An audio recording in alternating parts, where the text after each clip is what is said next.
Welcome back to Braintree Today. I'm Martha Konstandinidis and you're watching BCAM TV. Now we'll be getting into our latest stories from the week.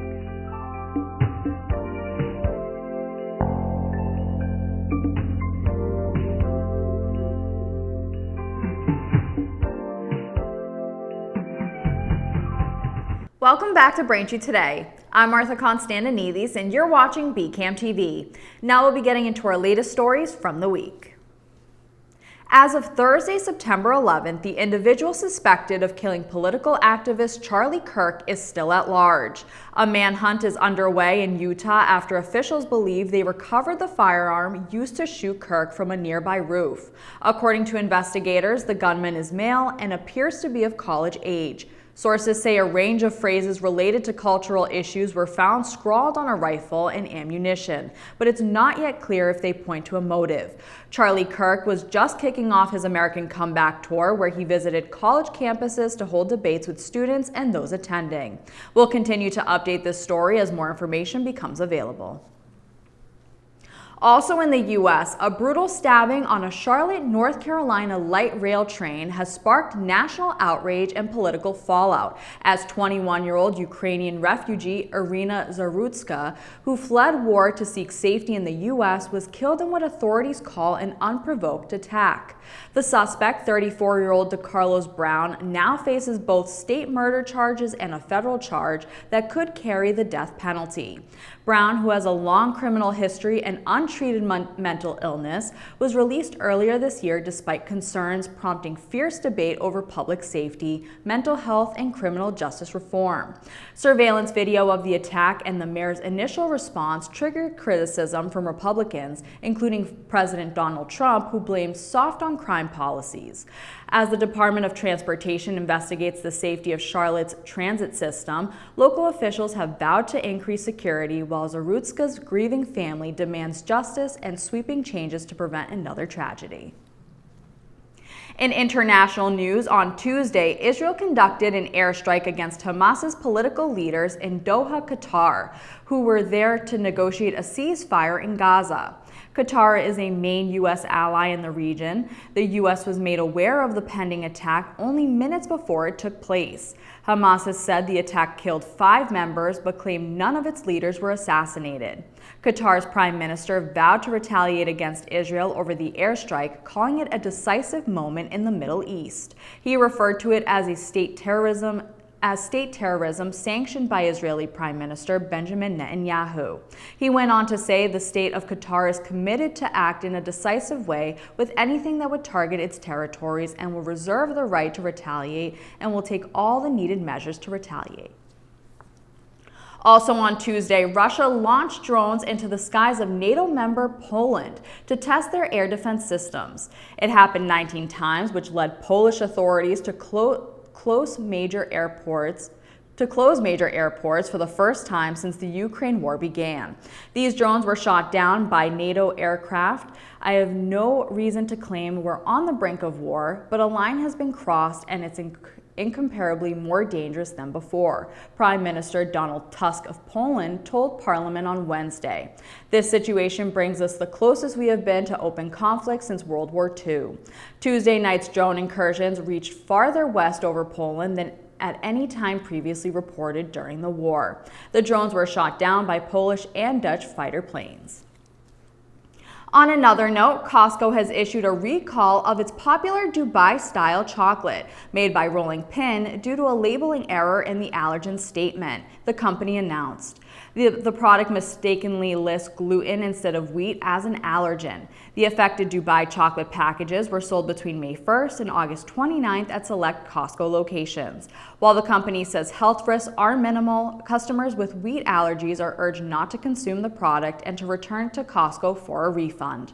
For more information, consumers can contact Rolling Pin at 833-331-2993 during regular business hours.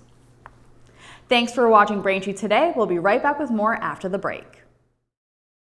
Into the city, don't even think about driving. The T is by far the best value in the city. Park with ease at one of the many MBTA lots or garages with rates that beat anything in the city. You just have to tap your phone or contactless card and ride. No machines, no stress. It's modern, fast, it's easy. And the best part, you get dropped off steps away from where you want to go. Hop off at Park Street, explore the State House, Boston Common, and the Theater District. And don't miss a concert at the Orpheum. Ride smart, ride the T. So many reasons to get on board. Welcome back. A Braintree police officer's gun accidentally discharged in the parking lot of the police station Monday, striking a parked car but causing no injuries. Police Chief Timothy Cahoon confirmed the incident in a statement, saying it remains under investigation. The officer, whose name and rank have not been released, immediately reported the discharge to a supervisor, and the department-issued firearm has been taken for testing. The Braintree Planning Board met on Tuesday, September 9th for their regularly scheduled monthly meeting. On their agenda was a new development introduced by Trammell Crow Residential through the Braintree Apartments Venture LLC, represented by Frank Marinelli. Trammell Crow would like to build a 752-unit apartment complex at 10 Plain Street in Braintree that currently is occupied by the Registry of Motor Vehicles and the Manaquit River Boardwalk entrance. The project will be built in 2 stages with 5 separate buildings, public walking paths, and a river overlook. Many residents were in attendance in opposition to the new project in Braintree, stating traffic issues and town resources. Here's more from the attorney Frank Marinelli.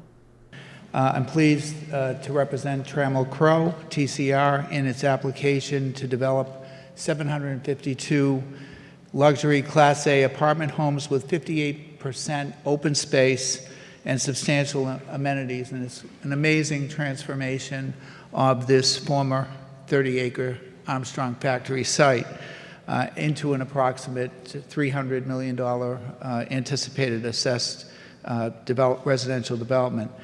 But anyway, there is the before and after, the old factory.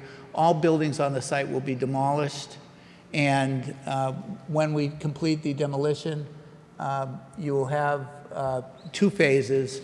The first phase is 427 residences, and that's shown on the westerly side in blue.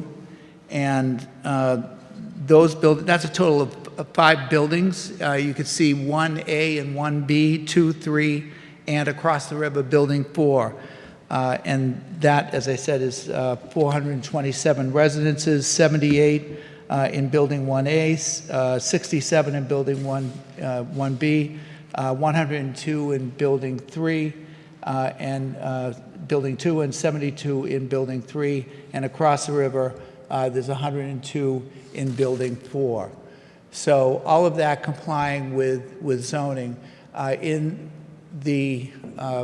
We will be back before the board with a design of the bridge, which is in process.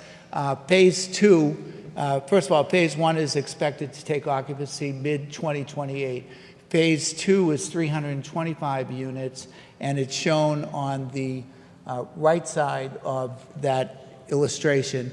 And that's one building with a wrapped 4-story, all of the buildings are 4 stories. That's wrapped with 4 stories of parking, pool, and other amenities. To see the Planning Board meeting in its entirety, watch it on our Comcast Government Channel 8 and Verizon Government Channel 26. The town of Braintree held their annual 9/11 Remembrance Ceremony on Thursday at the Braintree Fire Department headquarters. The morning was packed with speakers, a performance from the Braintree High School Choir, moments of silence to honor when the towers were struck, and a wreath-laying ceremony. To watch the full ceremony, head to BCAM TV's government channels, Comcast Channel 8 and Verizon Channel 26, or on youtube.com/BCAMTV. Braintree is gearing up to celebrate the American Little League baseball team this weekend with a rolling rally and ceremony on Sunday, September 14th. The rally kicks off at 2 p.m. at Braintree Town Hall, followed by a ceremony at 3 p.m. at the same location. Town officials are encouraging the community to bring their cheers, signs, and team spirit to honor the athletes after their incredible season. For more information on the rally, visit braintreema.gov. The Braintree Senior Center is offering a full slate of weekly programs and special events for residents 60 years and older this September.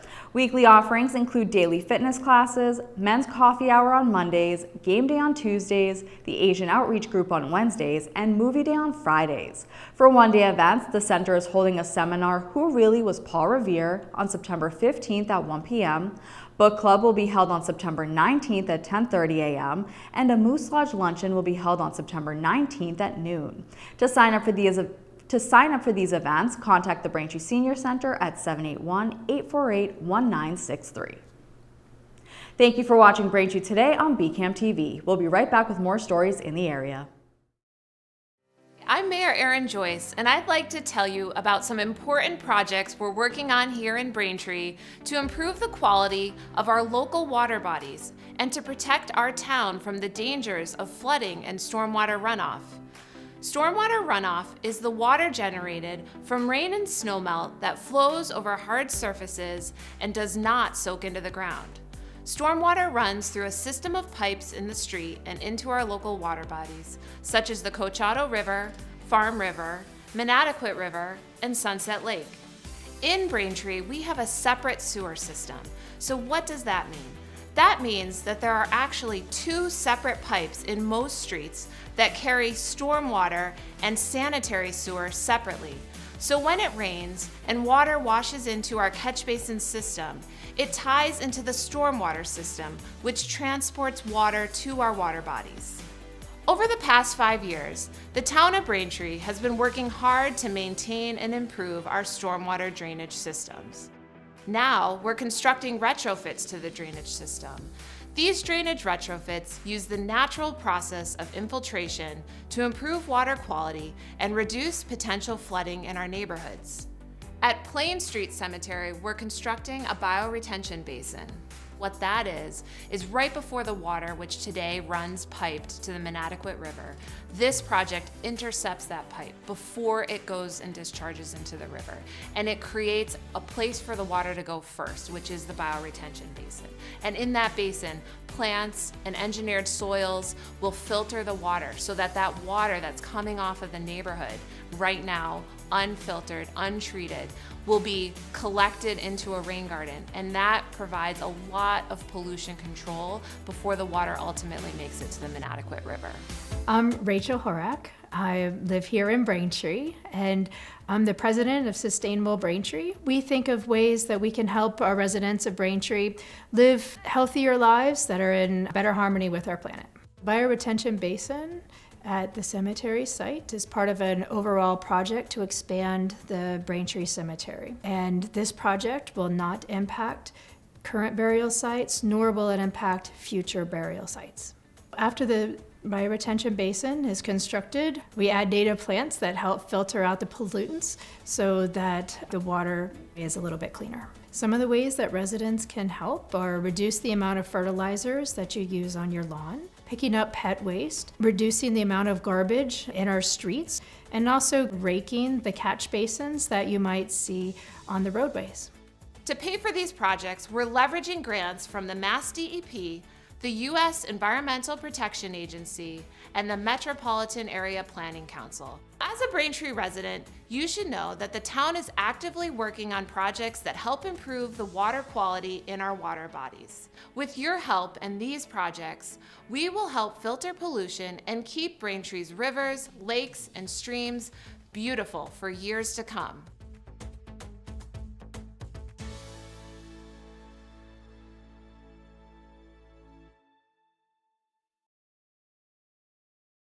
Welcome back to Braintree Today. Now let's get right into more stories. Blue Hill Cemetery in Braintree has officially become the Blue Hill Cemetery Arboretum, unveiling a new self-guided tree walk that highlights 30 distinct species across its 60 acres. Accredited as a Level 1 Arboretum by ArbNet, the cemetery has installed signposts and ID tags identifying trees by name, species, and botanical family, with visitors able to follow along using paper maps or an interactive online guide. Established in 1892 as part of the 19th century rural cemetery movement, Blue Hills now joins cemeteries nationwide that double as green spaces for history, remembrance, and community learning. After more than 6 years of construction, the long-awaited North Quincy MBTA parking garage at 189 Hancock Street will officially open to commuters on Monday, September 15th. The 1,600-space garage will reserve 852 spots for T-riders, with the remainder allotted to residents of the Abbey, the massive mixed-use complex attached to the Red Line station. Daily parking will cost $5 on weekdays and $3 on weekends, with overnight parking allowed through the pay-by-phone app. The existing Newport Avenue extension lot will close to commuters but remain open for pedestrian access to the station. MBTA officials say construction delays push back the garage's opening, while a lawsuit over design flaws, including inadequate lighting, is still pending in Suffolk Superior Court. Quincy police are investigating 2 car thefts targeting pizza delivery drivers less than a week apart that they believe may be connected. The first happened August 31st on Berlin Street, where a masked suspect distracted a driver while an accomplice stole the car. A week later, on September 7th, 2 men allegedly placed a fake order on Southern Artery before one drove off with the delivery driver's vehicle. Police are urging drivers to take extra precautions, including locking cars, parking in well-lit areas, and confirming addresses. Anyone with information is asked to contact Quincy Police. Quincy will host its first ever Open Heritage Day on Saturday, September 27th, as part of the city's year-long Quincy 400 celebration.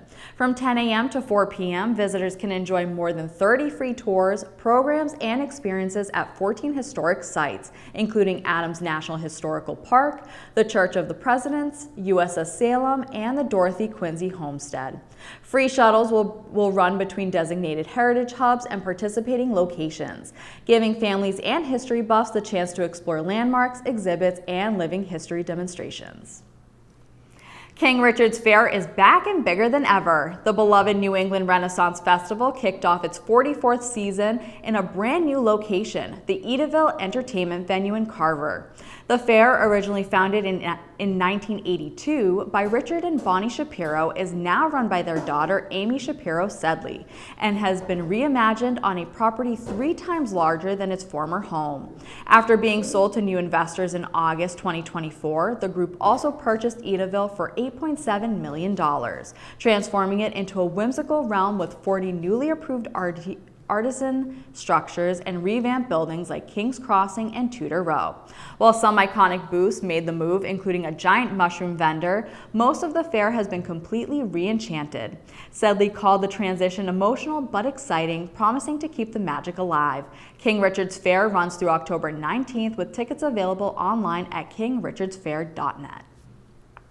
Thanks for watching Braintree today. We'll be right back with more in sports and entertainment.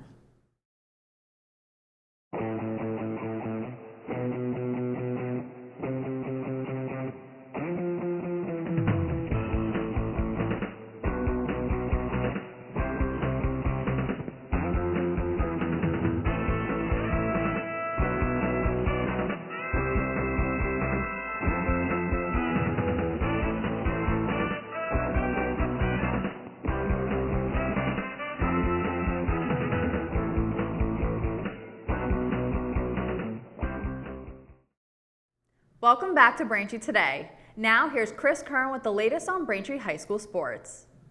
After a long summer, high school sports are back. Some teams are off to a hot start and others not so much. Let's start with the best team out the gate. Braintree Girls Field Hockey starts 4-0 on the season. Through their first 4 games, they've only allowed 2 goals while scoring 24. They started the season strong with a 10-1 win over Framingham.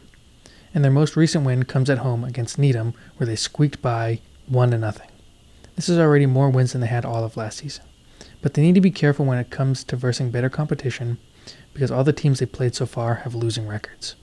Coming up, they play a 1-2 Milton on the 10th, the first team with a winning record, 2-1 Attleboro on the 12th, a 0-2-2 Newton North on the 15th, and their toughest competition to this point, a 3-0 Walpole on the 18th.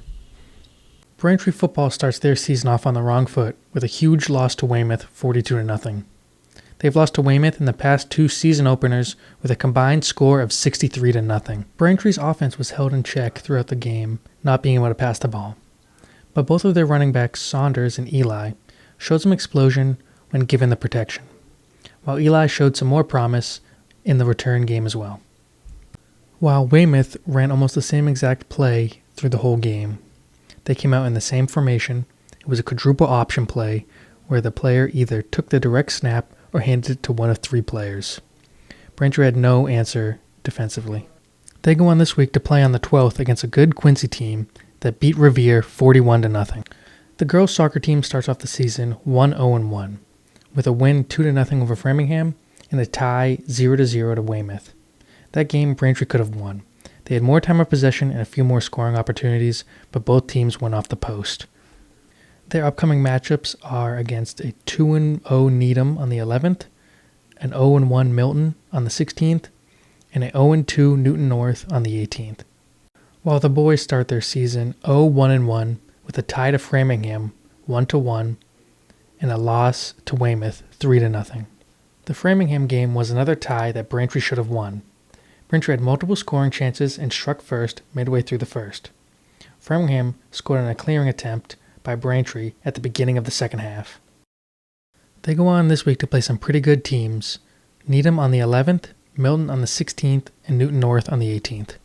The girls' volleyball team is 4-1 to start the season, with commanding victories over Framingham, Marshfield, and Durfee, and being the only Braintree team to beat Weymouth, while losing to Needham. They go on to have a pretty tough schedule, playing three teams with winning records: Milton on the 11th, Newton North on the 16th, Waltham on the 17th, and then Walpole on the 18th. You can catch live or rebroadcasts of these games on BCAM TV, Comcast Channel 9 or 1073 for HD, Verizon Channel 28 or 2128 for HD, our YouTube channel BCAM TV, or our website bcam.tv. Now let's send it back to Martha in the studio. And now in entertainment, 3 movies you won't want to miss. First, Clue, the 40th anniversary, the murderously funny whodunit movie based on the world-famous Clue board game. Was it Colonel Mustard in the study with a gun, Miss Scarlet in the billiard room with the rope, or was it Wadsworth the butler? Meet all the notorious suspects and discover their foul play. The film stars Tim Curry, Madeline Kahn, Michael McKean, and Leslie Ann Warren. You can watch Clue, the 40th anniversary in selected theaters now. Up next, Highest to Lowest. When a Titan music mogul, widely known as having the best ears in the business, is targeted with a ransom plot, he is jammed up in a life-or-death moral dilemma. Brothers Denzel Washington and Spike Lee reunite for the 5th in their long working relationship for a reinterpretation of the crime thriller High and Low. Now played out on the mean streets of modern-day New York City, the film stars Denzel Washington, Jeffrey Wright, A$AP Rocky, and Aubrey Joseph. You can watch Highest to Lowest in theaters now. And finally, Downton Abbey, the grand finale. Step into elegance on Saturday, September 13th. Purchase tickets include admission to Downton Abbey, the grand finale, a selection of assorted mini cheesecakes, a limited edition coaster keepsake, and access to themed activities including trivia, a derby race game, and a hat judging contest. Enjoy a sophisticated early 1930s inspired atmosphere filled with photo opportunities, decor, and Derby Day fun and style. The film stars Matthew Good, Michelle Dockery, Tuppence Middleton, and Lily James. You can watch Downton Abbey, the grand finale in theaters now. That'll do it for news today. Don't forget, if you're a customer of Verizon, you can watch BCAM TV in high definition on channel 2128 and on Comcast on channel 1073. I'm Martha Konstandinidis, and thank you for watching Braintree Today on BCAM TV. We'll see you next time.